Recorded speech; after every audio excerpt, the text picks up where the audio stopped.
Welcome class 9th। बेटा हम लोग पढ़ रहे हैं is matter around us pure.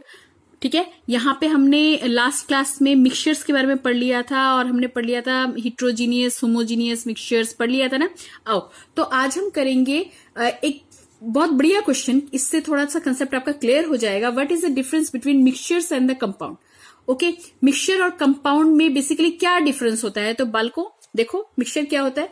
Mixture में जो कॉन्स्टिट्यूएंट पार्टिकल्स होते हैं, यानी कि जिन पार्टिकल से मिक्सचर बना है, जिन पार्टिकलों को मिलाकर मिक्सचर बना है, उसको उन पार्टिकल्स को हम फिजिकल प्रोसेस से सेपरेट कर सकते हैं। क्या कर सकते हैं? फिजिकल प्रोसेस से सेपरेट कर सकते हैं, right. A mixture can be separated into its constituents यानी जिनसे मिलके बना है, by physical process.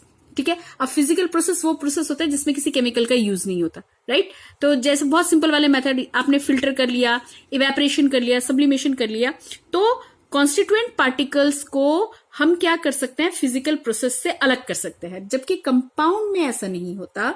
A compound can not be separated into its constituent by physical process. ठीक है, बड़े आसानी से फिजिकल प्रोसेस से हम इसके कॉन्स्टिट्यूएंट पार्टिकल्स को अलग अलग नहीं कर सकते। ठीक है, ठीक है, तो इसके लिए क्या चाहिए होगा? केमिकल प्रोसेस की जरूरत पड़ेगी, कंपाउंड। क्लियर? आओ सेकेंड पॉइंट करते हैं। देखिए, a mixture shows the properties of its constituent. Mixture के अंदर जो जिस कॉन्स्टिट्यूएंट से मिक्सचर बना हुआ होगा उसकी प्रॉपर्टीज शो होगा। ठीक है, ओके। अब अगर कंपाउंड की बात करें, the properties of a compound is totally different from the constituent. यानी एक बार कंपाउंड बन जाएगा ना, तो उसकी जो प्रॉपर्टी होगी, उसके जो गुण होंगे, प्रॉपर्टी मतलब क्या? प्रॉपर्टी मतलब गुण, राइट। तो the properties of compound is totally different from the constituent particles. ठीक है, जिनसे कंपाउंड बना है उनसे बिल्कुल अलग हो जाएगा, राइट। ठीक है, okay. Energy is usually neither given out nor absorbed in preparation of mixture. ठीक है, जब हम मिक्सचर बनाते हैं तो ना तो हमें किसी एनर्जी को देने की जरूरत होती है। देखो कुछ रिएक्शंस ऐसे होते हैं जिनको करवाने के लिए एनर्जी देने की जरूरत पड़ती है ना। तो जब मिक्सचर की हम बात कर रहे हैं ना, यानी कि तुमने थोड़ा सा रेत ले लिया, थोड़े से कंकड़ ले लिए, मिला दो, मिक्सचर बन गया। बना कि नहीं बना, है ना। तो मिक्सचर्स जो होते हैं उनको बनाने के लिए हमें कभी ना तो हमें हीट देने की जरूरत पड़ती है और ना ही कोई हीट निकलता है। ठीक है, लेकिन कंपाउंड में ऐसा नहीं है भैया। कंपाउंड में energy is usually given out और absorb during the preparation of compound. जब कंपाउंड बनाया जाता है ना, या तो एनर्जी दी जाती है या एनर्जी निकलती है। क्लियर? ओके, अगला पॉइंट देखते हैं। देखो इस 4-5 पॉइंट तो कर ही जाना। ठीक है, पेपरों में बहुत हेल्प मिलती है। ठीक है, a mixture do not have a definite formula. Mixture का कोई डेफिनेट फॉर्मूला नहीं है। मान लो तुमने नमक का घोल बनाया, मिक्सचर है, राइट। तुमने नमक का घोल बनाया, तो नमक को ज्यादा डालो कम डालो वो तो आप पे डिपेंड करता है कि आपको कैसा पसंद है ना। चीनी ज्यादा डालो, चीनी कम डालो, वो तो तुम पे डिपेंड करता है ना। तो इसका कोई फिक्स डेफिनेट फॉर्मूला नहीं है कि भैया आपको इसी प्रोपोर्शन में ही डालना है। लेकिन कंपाउंड का एक डेफिनेट फॉर्मूला होता है। ठीक है, अगर मैंने बोला H2O, जरा ध्यान से देखिए, अगर मैंने बोला H2O यानी कि हाइड्रोजन के 2 एटम, ऑक्सीजन का 1 एटम, ये फिक्स है। इसमें से तुम उठा के हाइड्रोजन को कम कर दो या ऑक्सीजन को बढ़ा दो तो वो वाटर नहीं रहेगा। समझ में आई बात? समझ में आई बात? तो मिक्सचर में कोई फिक्स डेफिनेट फॉर्मूला नहीं होता कि जितने पार्टिकल्स है, कम या ज्यादा तुम्हारी मर्जी है। ठीक है, लेकिन कंपाउंड में ऐसा नहीं होगा। कंपाउंड में आपके पास फिक्स प्रोपोर्शन में ही मिलेगा। अगर तुम लिखते हो कार्बन डाइऑक्साइड, अगर तुम लिख रहे हो कार्बन डाइऑक्साइड, तो कार्बन का 1 एटम, ऑक्सीजन के 2 एटम, लेकिन अगर आपने एक ऑक्सीजन का एटम हटा दिया तो वो क्या बन गया? Carbon monoxide. भैया मैं अगर एक को हटा दूं तो कार्बन डाइऑक्साइड नहीं रहेगा, वो क्या बन जाएगा? कार्बन मोनोऑक्साइड बन जाएगा। क्लियर? तो कंपाउंड बनाते टाइम पे जो भी कॉन्स्टिट्यूएंट पार्टिकल्स होते हैं वो फिक्स प्रपोर्शन में होते हैं। ठीक है, कुछ कम ज्यादा नहीं हो सकते। अगर कम ज्यादा हो गए तो वो पर्टिकुलर वो कंपाउंड नहीं रहेगा। क्या बात समझ में आई? ठीक है, okay. Now see the 5th one. A mixture does not have a fix melting boiling point. सही बात है भाई। तुमने जब मिक्सचर बनाया तो तुमने कोई फिक्स प्रपोर्शन तो रखा नहीं था, है ना। तो उसमें मेल्टिंग बॉइलिंग पॉइंट भी उसका फिक्स नहीं होता, वेरी करता है कि आपने क्या क्या मिलाया, किस हिसाब से मिलाया। लेकिन कंपाउंड का एक फिक्स मेल्टिंग बॉइलिंग पॉइंट होगा।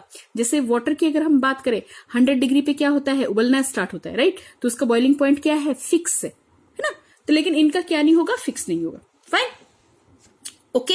अब एक पॉइंट यहां पे नोट डाउन करो, लिख लेना इसको बड़े आराम से। अ कंपाउंड इज ऑलवेज, यहां पे ऑलवेज की स्पेलिंग गलत हो गई थी तो हंसने की जरूरत नहीं है, चुप हो जाओ। ठीक है a compound is always homogeneous. Compound क्या होगा, हमेशा ही होमोजीनियस होगा, लेकिन मिक्सचर जो होगा वो होमोजीनियस भी हो सकता है और हिट्रोजीनियस भी हो सकता है, राइट। होमोजीनियस भी हो सकता है और हेट्रोजीनियस भी हो सकता है। ओके, तो ये हो गया। एक एनसीईआरटी का क्वेश्चन है, लेकिन इसको मैं अभी नहीं कर रही, मैं थोड़ा सा सोल्यूशन के बारे में इंट्रोडक्शन दूंगी। पहले यहां से तुम नोट्स बनाओ, फिर उसके बाद क्वेश्चंस पे हम बाद में जाएंगे, राइट। एक क्वेश्चन मैंने लिखा हुआ था एनसीईआरटी का सॉल्व करवाने के लिए, लेकिन अभी नहीं कर रहे उसको। ओके, सी हाँ, तो प्यारे बच्चों आ जाओ, पढ़ते हैं सोल्यूशन। देखो सोल्यूशन क्या होता है, सोल्यूशन तुमने छोटी क्लासेस में भी पढ़ा होगा, ठीक है। तो अब थोड़ा 10th के लेवल पे थोड़ा सा इसको इलेबोरेट करेंगे, राइट। सोल्यूशन क्या होता है, बिल्कुल फंडामेंटल डेफिनेशन यहाँ पे मैंने लिखा हुआ है। A solution is a homogeneous mixture of 2 और मोर सब्सटेंसेस, राइट। देखो एक चीज ध्यान रखना, जो सोल्यूशन है वो होमोजीनियस मिक्सचर होता है, ठीक है। सोल्यूशन एंड एलॉयस कैसे मिक्सचर होते हैं, होमोजीनियस मिक्सचर होता है, राइट। तो सोल्यूशन जो होगा वो होमोजीनियस मिक्सचर होगा 2 या 2 से ज्यादा सब्सटेंसेस का, ठीक है।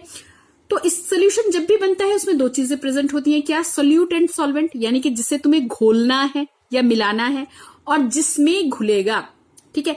बहुत सिंपल सी बात है, अगर मान लो आपने चीनी को पानी में घोला तो चीनी क्या हो गया, सॉल्यूट हो गया, और किसमें घोला, पानी में, तो वो क्या हो गया, सॉल्वेंट। यानी कि सोल्यूशन किस किस चीज का बना हुआ होता है, solute plus solvent. Okay, the substance which is dissolve in liquid to make solution, वो सब्सटेंस जिसको लिक्विड में मिलाया जाता है सोल्यूशन बनाने के लिए, उसको हम क्या बोलते हैं, सोल्यूट बोलते हैं। और सॉल्वेंट क्या होता है, the liquid in which solute is dissolve, वो लिक्विड जिसमें सोल्यूट को डिजोल्व किया जाएगा, घोला जाएगा, उसे हम क्या बोलेंगे, सॉल्वेंट। यहां पे मैंने क्या ले रखा है, सॉल्ट सोल्यूशन ले रखा है। भैया नमक का पानी है तो नमक होगा एज अ सोल्यूट और वाटर होगा सॉल्वेंट। बोलो बात समझ में आ रही है, ठीक है। ओके ओके, आओ।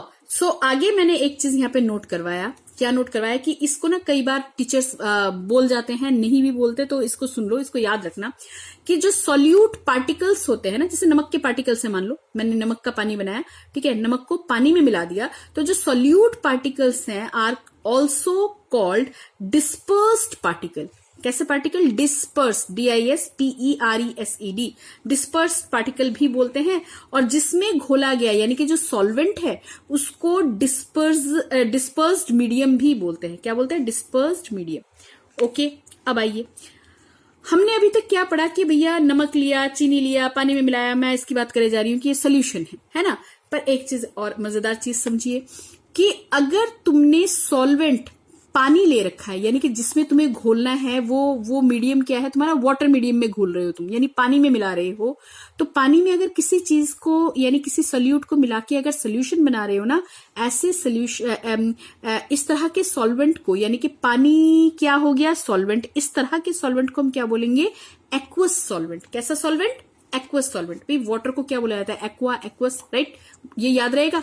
तो वाटर जो है वो हमारे पास क्या है, एक्वस सॉल्वेंट होगा।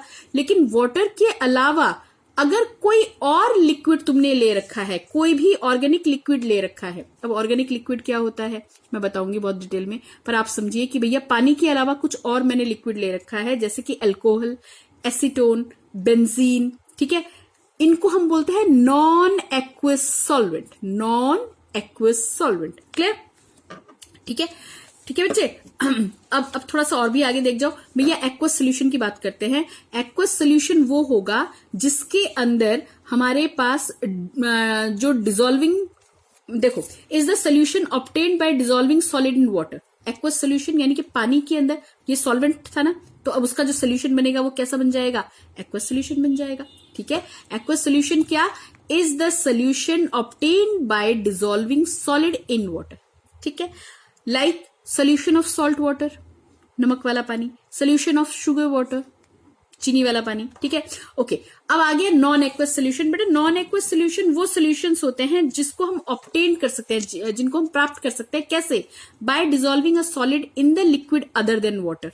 यानी कि अब तुम्हारा सॉल्वेंट लिक्विड नहीं होगा, सॉरी लिक्विड होगा, मैं गलत बोला, ठीक है। अब तुम्हारा जो सॉल्वेंट है वो वाटर नहीं होगा, वाटर के अलावा कुछ और होगा, ठीक है। इस तरह के सोल्यूशन को जब किसी सॉलिड को या किसी चीज को हमने अगर पानी के अलावा किसी ऑर्गेनिक सोल्यूशन में मिला दिया तो वो हमारे पास नॉन एक्वस सोल्यूशन कहलाएगा। यानी यहाँ पे मैंने क्या लिखा है, मैंने सॉल्वेंट्स के बारे में लिखा। अब सॉल्वेंट तो होता ही है ना सोल्यूशन के अंदर, ये ऐसे ही बन जाता है? हाँ, समझ में आई बात? तो इतना करके रखिएगा, ठीक है। कल की क्लास में हम सोल्यूशन, कोलॉइड्स एंड सस्पेंशन के बीच में एक छोटा सा एक्सपेरिमेंट भी करेंगे और बहुत अच्छे से याद भी करेंगे, ठीक है बेटा। Take care, bye.